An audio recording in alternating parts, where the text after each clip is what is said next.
বোগানভেলিয়াতে ফুল পাওয়ার top secret তোমাদের সাথে share করি। টপ সিক্রেট বলতে খাবারটা তো তোমাদের সবাই দেখায়, কিন্তু জল কতটা দিতে হবে সেটাই কেউ দেখায়। চলো আজকে শেয়ার করি সেই সিক্রেটটা।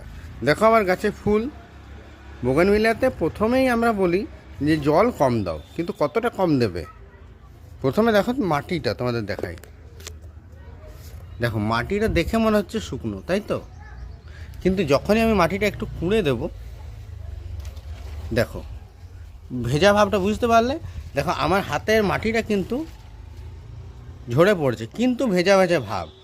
এই ভাবটা আমাদের বোগানভেলিয়াতে সবসময় রাখতে হবে। আর আমরা কখন গাছের মাটিতে জল দেব, চলো সেটা দেখাই। দেখো এটা হলো আমার মহারানীর গাছ, আইডিটা হলো মহারানী।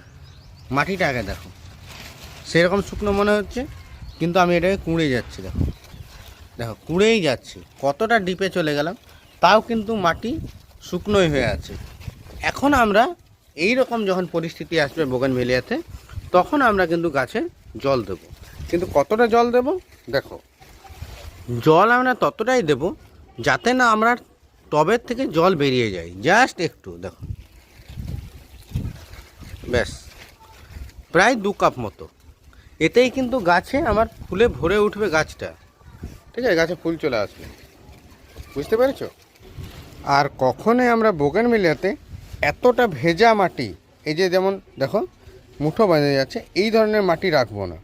এই ধরনের যদি আমরা মাটি রাখি এবং এই মাটিতে যদি গাছে জল দিই, তাহলে গাছের পাতাই বেশি হবে, ফুলের দেখা মিলবে না।